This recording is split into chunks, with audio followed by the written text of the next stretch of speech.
Alright, my people, welcome back onto this channel. Well, this is another serious one reaching us. Setting security agenda for Tinubu. This is so strong.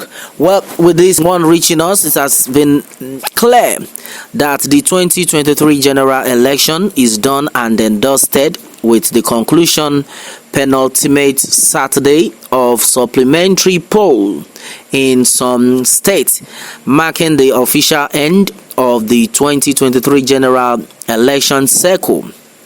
There are, however, some security challenges inherited by the incoming administration, of which nothing less is expected.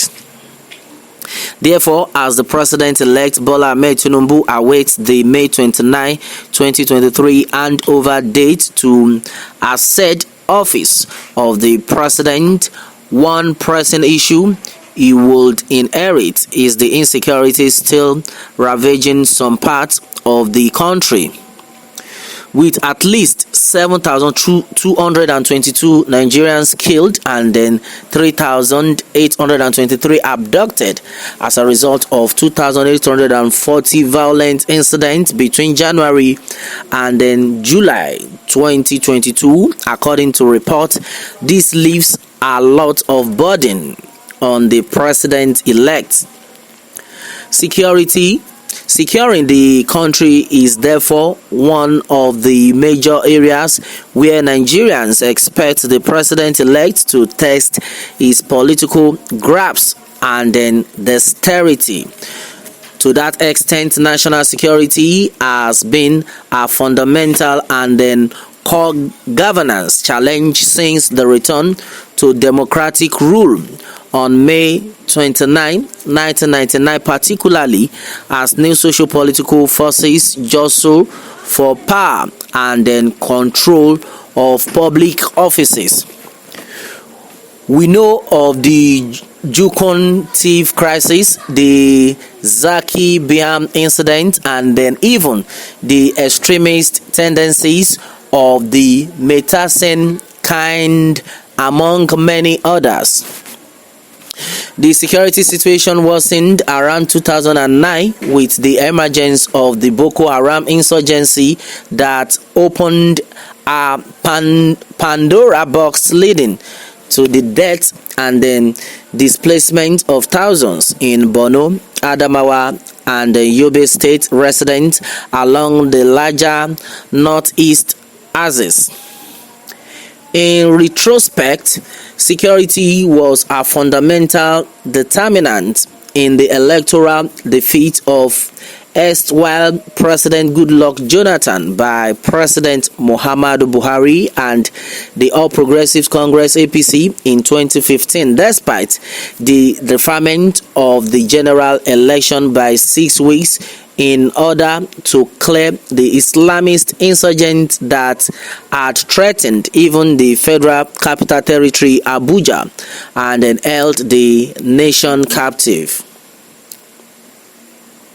Well, and then meanwhile, even though the Buhari administration came in with so much promise, being a STEM ex-military president, Nigerians are yet to experience peace and then security, with the worsening cases of violent murders by insurgent bandits and the militant herdsmen, in addition to the other criminalities encouraged by the proliferation of small and light weapons.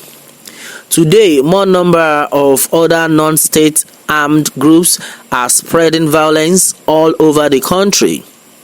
The Boko Haram insurgency in the northeast is competing with banditry in the northwest, while violent herdsmen are ravaging the north central. The southeast is contending with a mixture of kidnapping and then separating agitations. For a moment, kidnapping for ransom crept into the southwest, spectacularly displacing armed robbery. The south is engulfed by a rising spate of cultism and then oil bunkering.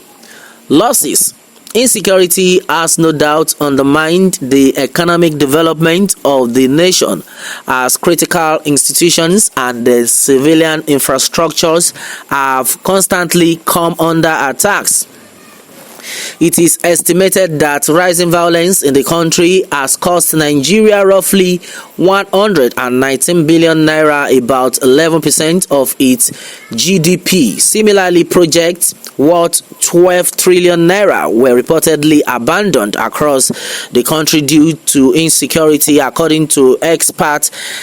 Insecurity drives out investment and then increases unemployment, among others. According to the Global Terrorism Index in 2020, over $40.6 billion worth of investment were diverted from Nigeria as a result of insecurity. Another implication of the persistent insecurity in the radical shift in governmental expenditure as the security budget increases exponentially.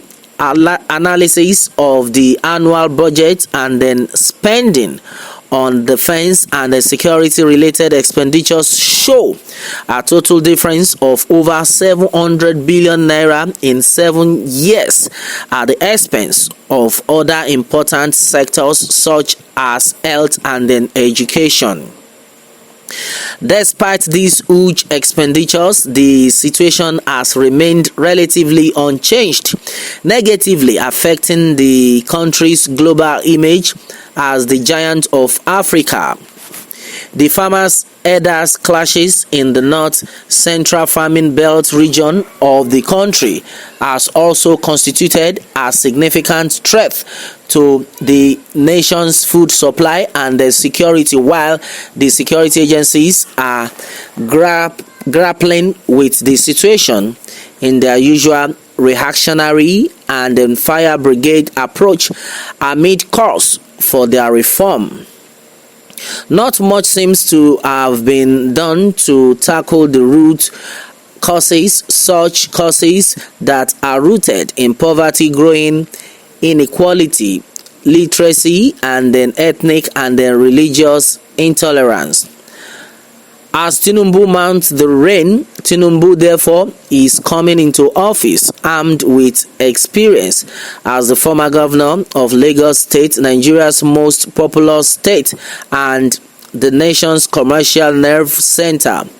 A man reputed to be very strategic and then pragmatic in finding solutions to policy problems, with an array of texted and trusted lieutenants willing to loyally carry out his biddings.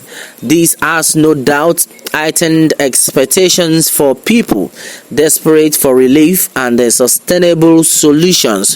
While outgoing President Muhammadu Buhari had relied heavily on the military approach to address the widespread insecurity in the country, even labeling it as a plot by foreign powers and then elements to undermine the Nigerian state, many would expect the incoming administration to adopt a radically different approach to stem the tide. Tinubu had during his campaign promised that if elected president, he would negotiate with all agitators in the southeast to end rising insecurity in the region.